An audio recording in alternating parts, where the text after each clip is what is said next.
Passionné de vous informer, former, c'est notre devoir. Bienvenue à votre émission 30 minutes pour convaincre, une émission qui rime avec l'actualité, la crise sécuritaire dans la partie Est.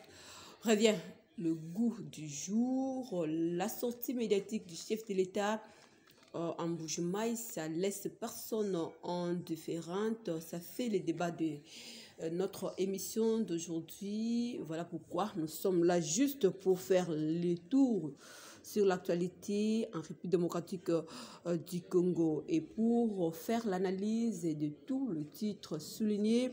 Je ne suis pas seule ici pour vous, mais c'est Jean-Patrick Moussenga. C'est avec lui que nous allons juste analyser l'actualité dans toute l'étendue de la République démocratique du Congo. Monsieur Jean-Patrick, bonjour et bienvenue à cette émission. Bonjour madame, le plaisir est pour moi de participer pour la toute première fois à votre émission. Merci beaucoup, bienvenue. Monsieur Jean-Patrick, comment parler de vous pour convaincre la population congolaise? De moi? Ah oui. Ah oui, oui. Ça, c'est une émission 30 minutes pour convaincre. Donc, vous parlez de vous. Je pense que c'est les téléspectateurs, les fidèles de votre émission qui vont devoir juger. Convaincre, ce n'est pas ce que l'on est, mais c'est ce que l'on donne. Beaucoup plus. Je suis Jean-Patrick Moussenga, président et manager général de l'ONG Action d'accompagnement de veuves, orphelins et victimes de guerre. Je suis également coordonnateur national de la nouvelle génération politique, mais cadre, ancien secrétaire général adjoint de l'Alliance des démocrates congolais, parti politique cher au patriarche Jonas Mukambaka de Tanzanie. Vous accompagnez les victimes de guerre et comment? Notre ONG a plusieurs actions. C'est pourquoi ça s'appelle action d'accompagnement. Nous avons plusieurs actions. Nous avons d'abord l'action psychologique. Lorsque nous sommes en face d'une victime de guerre, nous abordons la question psychologique. Le temps pour le remettre en confiance vis-à-vis d'elle-même et aussi vis-à-vis de son entourage.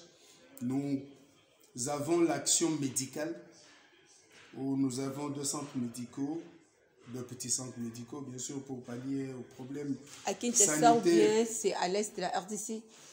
Nous sommes représentés dans 14 provinces, dont le Nord Kivu, à Goma et à Rutshuru. Nous sommes au Tshopo, à Kisangani. Nous sommes à Mbujimaï. Nous sommes également à Kinshasa, au Congo central, dans l'Ituri et dans d'autres provinces. Votre bande rouge, là, ça représente quoi? Ça, c'est une question de curiosité. De toutes les façons, ça marche. Pour ceux qui me connaissent depuis un certain temps, je portais une barbe que j'ai dû couper. Parce que depuis un certain temps, j'avais demandé que l'ancien président de la République puisse organiser un deuil national en mémoire de toutes les victimes de guerre qui ont perdu leur vie dans cette guerre injuste et insensée qui nous a été imposée. L'ancien régime était incapable d'organiser ce deuil. J'avais promis aux amis et à tous ceux qui nous connaissent que je ne couperai plus la barbe jusqu'à ce que l'on tienne un deuil national pour pleurer nos morts. Et voilà, ça m'a pris 12 ans. 12 ans. 12 ans. Et quand il y a eu massacre à Kishiché, j'ai levé la voix pour dire, nous devons pleurer nos morts. Et Félix Tshisekedi a décrété un deuil national.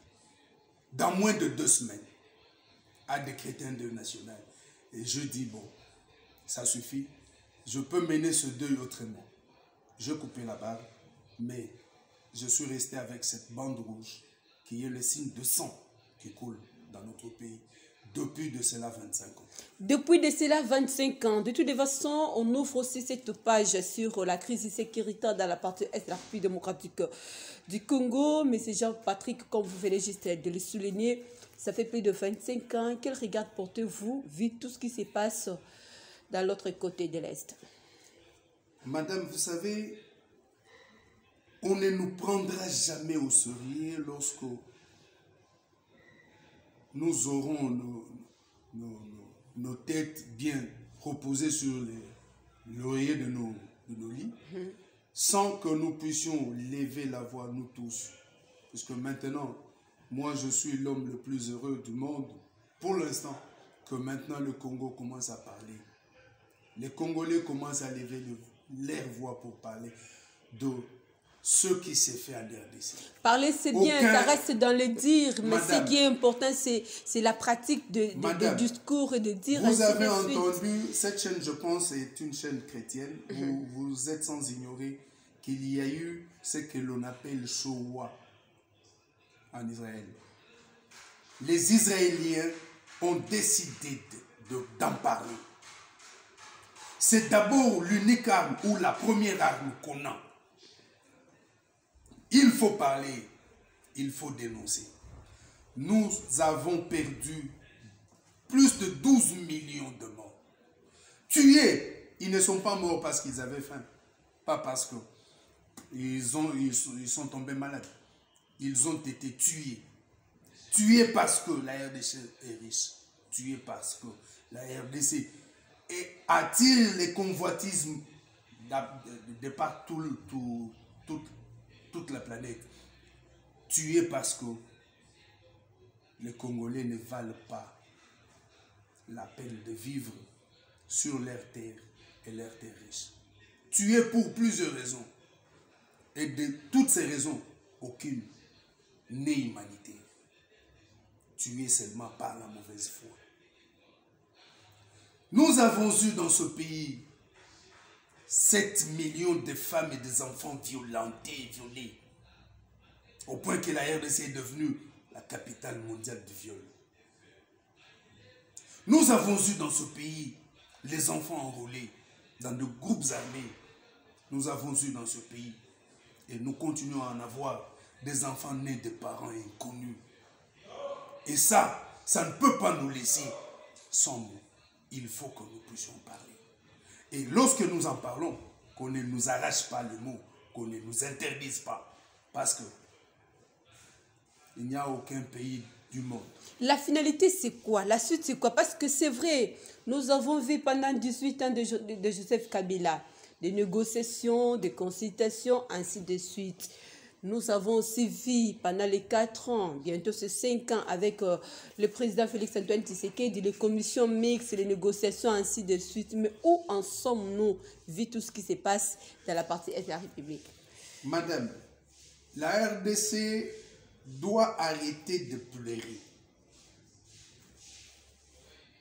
Parce que avec l'ancien régime, le régime le plus faible, le régime qui est venu vendre la RDC, on ne pouvait rien faire parce que tout était fait avec la bénédiction du régime. Maintenant, lorsque j'en parle, les gens pensent que je suis fou. La RDC doit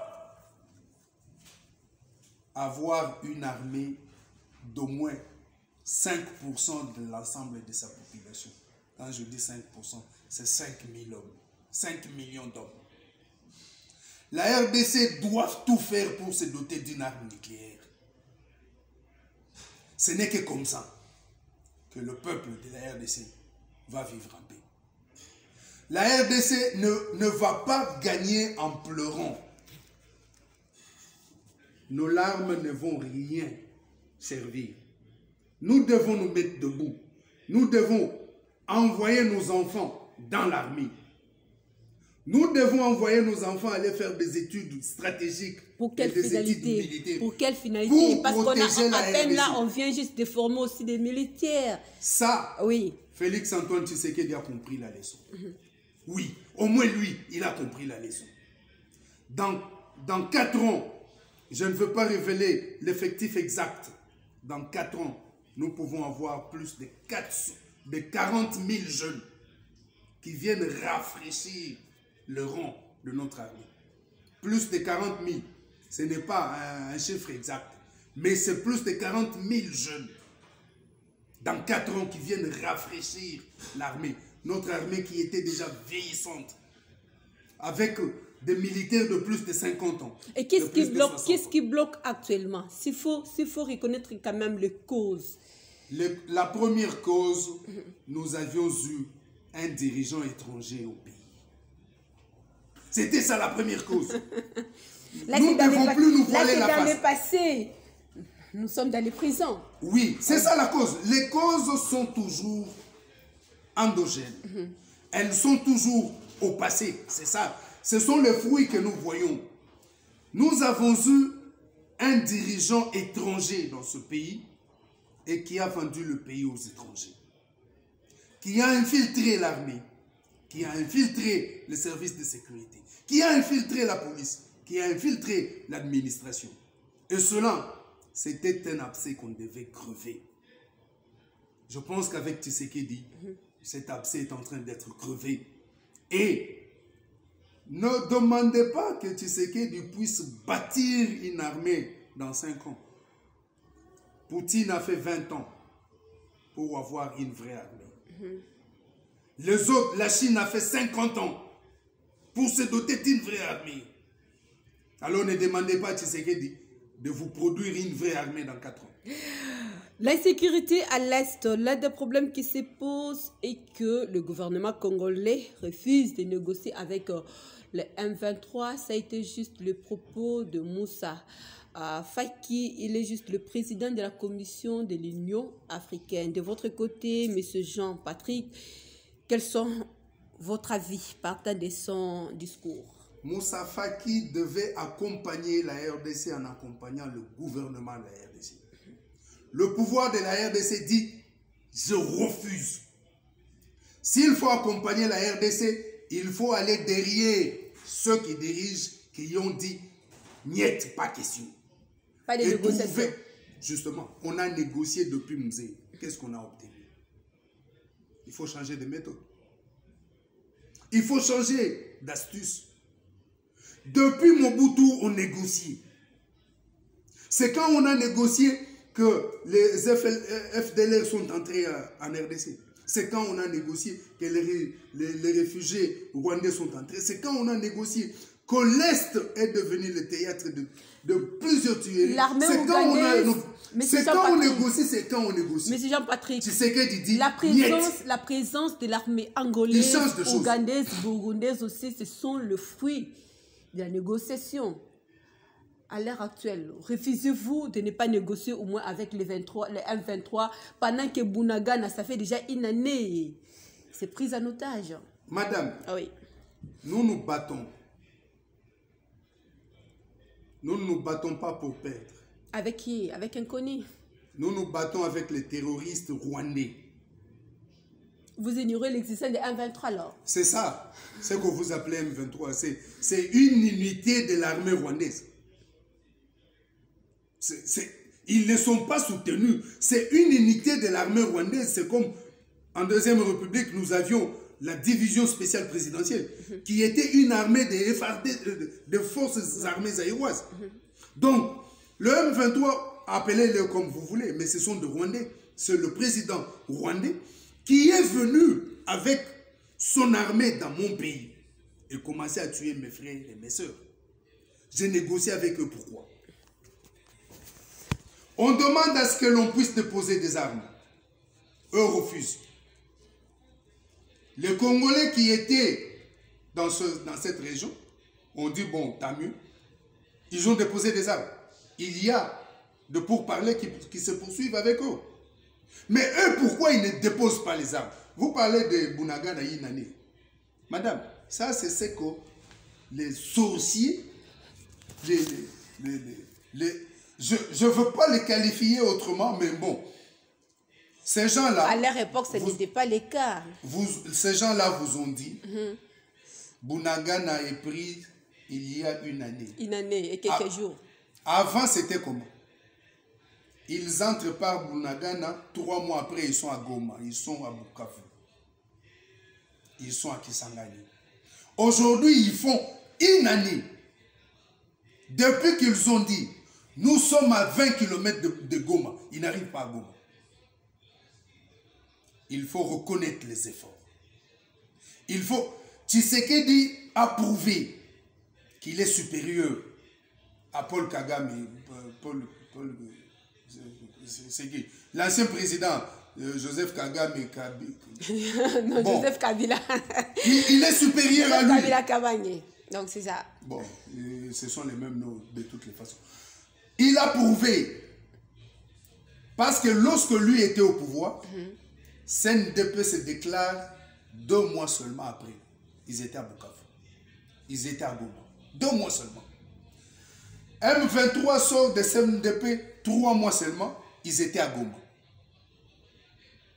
Donc, avec Tshisekedi, tout l'appui logistique, l'appui même en militaire, que le Rwanda, l'Ouganda et les autres nations leur ont donné, ils sont incapables de prendre Goma, qu'ils prenaient dans 2 mois. Mais c'est Jean-Patrick, quand l'insécurité... Ça, il faudra voir la montée en puissance de nos FARDC. D'accord, quand l'insécurité... La conscience de nos militaires, ils ont dit, niet. Voilà, comme nous avons un président qui nous encourage. Nous approchons dans quelques mois vers les élections, quand l'insécurité dans la partie Est de la République démocratique du Congo revient au goût du jour. Quelle attitude faut-il avoir? Est-ce qu'il faut-il organiser les élections? Madame, d'ailleurs, moi je parlais de l'insécurité à l'Est qui est plus importante que les élections.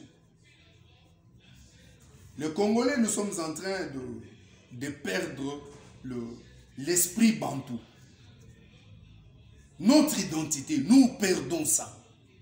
Lorsque l'on a deuil, on ne balaye pas la maison. Comment est-ce que nos frères et nos sœurs sont en train d'être tués gratuitement? Et il y a une frange de gens qui nous réclament les élections. Mais ces élections, faut-il pour ne pas organiser les élections? Ça devait. Et quand l'opposition...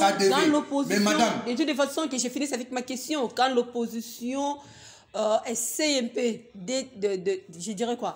Essaie de mettre des décisions qu'on n'acceptera même pas 1 minute sans pourtant organiser des élections en 2023. De toute façon, ils prouvent ce qu'ils sont. Ils ne sont pas avec notre peuple.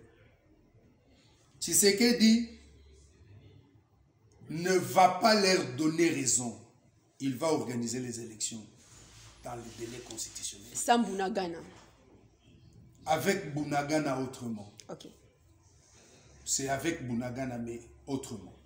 Eux, ils ont eu le temps de le faire. Il y a eu beaucoup de territoires qui n'étaient même pas comptés dans les élections. Et ça a passé. Mais nous battons à l'Est, nous organisons les élections.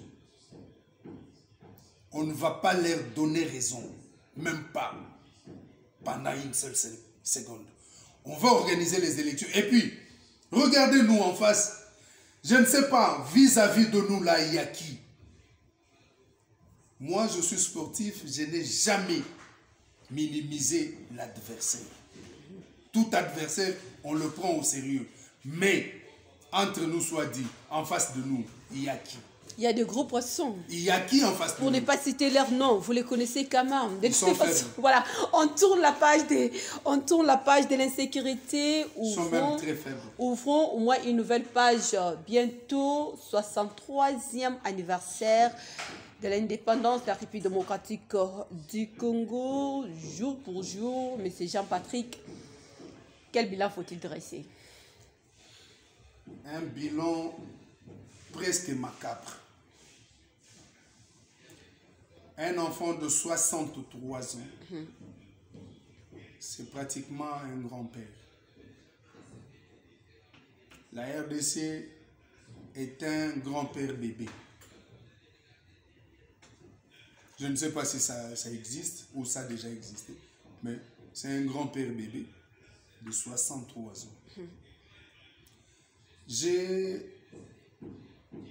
suis content de constater que la RDC est en train de renaître. La RDC est en train de revenir sur terre. C'est quel angle? Sur tous les angles. La politique? Premièrement, la RDC était un pays banni dans les organisations du monde. Il n'était ou elle n'était qu'un figurant.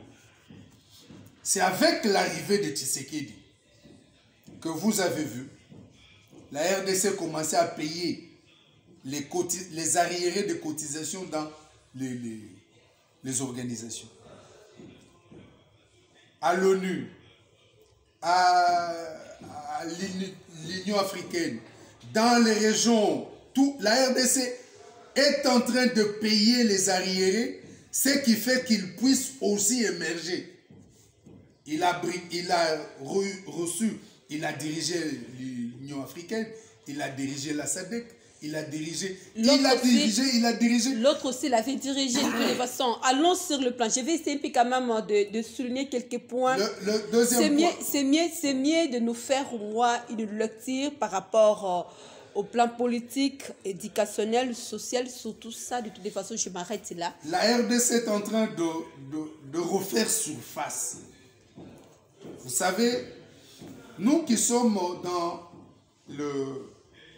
les œuvres sociales et parfois caritatives, nous avions un problème sérieux de scolariser les enfants dont les parents sont faibles économiquement, ou encore les autres qui n'ont pas de parents ou des tutelles. Nous avions, notre ONG à Rovig a créé 2 écoles. Ça fait déjà 10 ans, où nous scolarisions les enfants gratuitement. Mais il fallait que ces enfants soient seulement des orphelins. Aujourd'hui, nous ne voyons pas l'importance de ces écoles. Parce que maintenant, tous les enfants de la RDC peuvent aller dans des écoles qu'ils veulent gratuitement. L'année prochaine, il n'y aura pas la gratuité de l'enseignement. Je ne sais pas si vous êtes déjà au courant de ça. C'est vous qui le dites. La gratuité de l'enseignement n'est pas une invention de Tshisekedi. La gratuité de l'enseignement est codifiée dans la Constitution. Ça veut dire, si Tshisekedi cesse d'être président de la République, la gratuité peut mourir.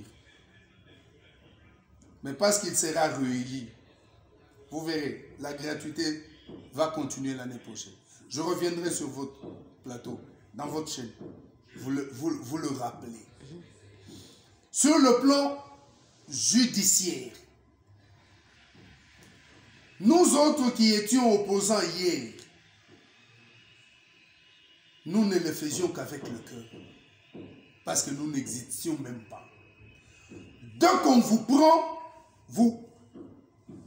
on n'a plus l'espoir de vous retrouver. Mais aujourd'hui, peu importe quel service, dès qu'il met la main sur un suspect, présumé suspect, 2 jours après, on vous dit là où il est. On vous montre même les images de là où il est. Ça n'existait pas. Ou ça n'avait jamais existé. À la demi-heure là, on interpelle quelqu'un et après on vous dit qu'il est à la demi-heure. Vous êtes ici à Kinshasa, madame. Il n'y a que les Makélé, la Winze qui parlent. Aujourd'hui, vous êtes à l'ANER. Les sociales. Tous les cachots de l'ANER sont fermés. Aujourd'hui, les gens sont dans des locaux. Ça a changé de nom. C'était les cachots hier. Aujourd'hui, ce sont les locaux de l'ANER. Mais rien n'a changé. Ce n'est que la connotation qui a changé, mais la forme reste. Quelqu'un interpellé à l'ANER, le matin, il va se laver, il revient, il s'assoit sur un canapé. on lui sert le déjeuner. Mais demandez à Manix et aux autres qui sont passés par là, ce qui n'existait pas. Aujourd'hui, vous avez appris qu'on a arrêté un magistrat dans une affaire de viol. Est-ce qu'on les faisait avant? Aujourd'hui, Tshisekedi vous a montré qu'il n'y a plus d'intouchables.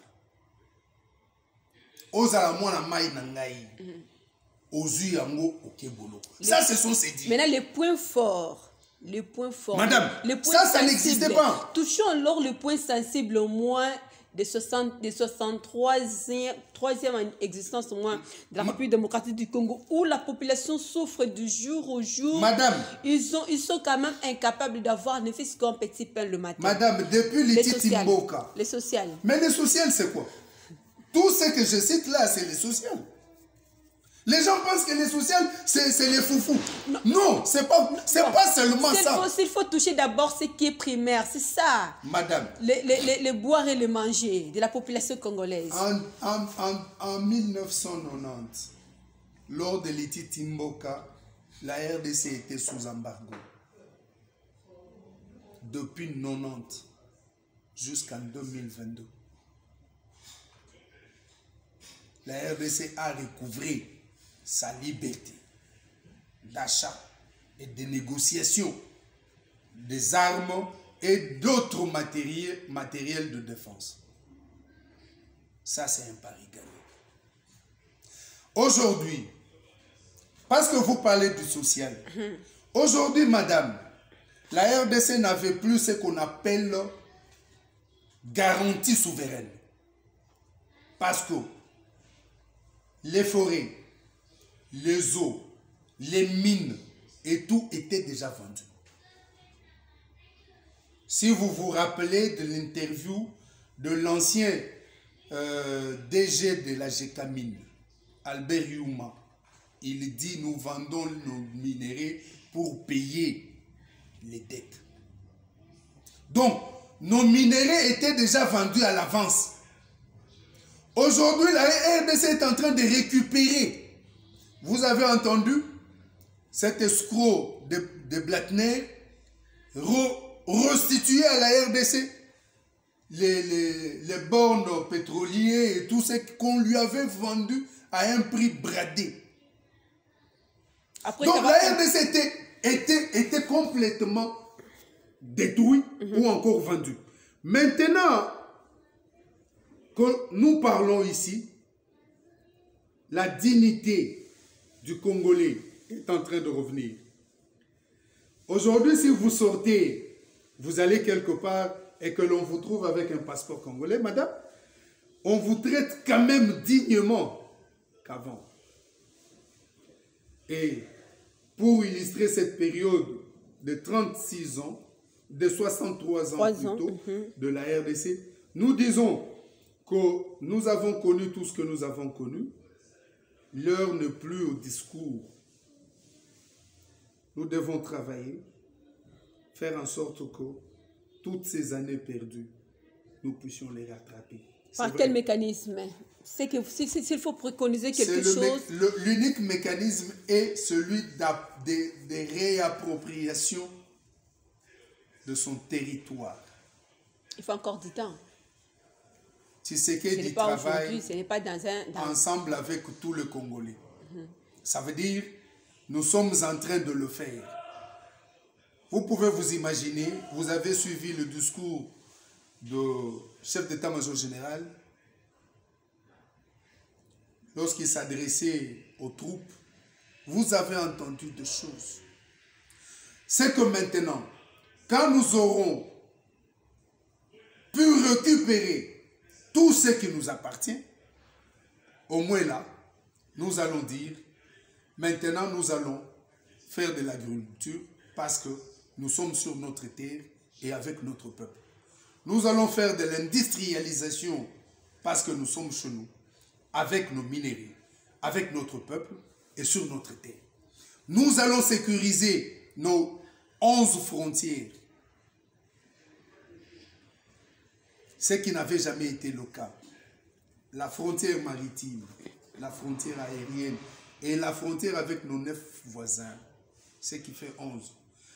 Aujourd'hui, quand nous aurons pu nous réapproprier tout notre Congo avec des chefs congolais, des vrais Congolais comme chefs au Congo, vous verrez que nous allons éponger tous les retards que nous avons pris pendant les 63 ans. Merci beaucoup. Nous sommes arrivés juste à la fin de cette émission. Votre message d'interpellation, votre message d'encouragement aussi, de confort et confort pour la population qui vit dans la partie est de la République démocratique du Congo, M. Jean-Patrick. Mes frères qui sont à l'est, moi je suis votre frère, le président de la République est votre frère. Nous ne nous donnons pas du repos tant que la paix, la vraie paix, n'est pas encore revenue sur les territoires de notre pays, mais plus précisément à l'est. Tenez bon, s'il faut que nous puissions nous battre, nous nous battrons ensemble, vous et nous. Et nous allons donner la paix à notre pays et à tout notre peuple. Moi, je noterai ce bandeau que lorsque la paix sera revenue, que lorsque le sang de mes frères cessera de couler. Merci beaucoup. Nous vous disons merci d'être là à notre plateau. Nous sommes juste à la fin de cette émission. Ce n'est fini pour aujourd'hui. Merci d'être fidèle à cette émission. 30 minutes pour convaincre. Restez branchés au programme de show, aux télévisions. Bonne suite de programmes sur nos antennes. Au revoir.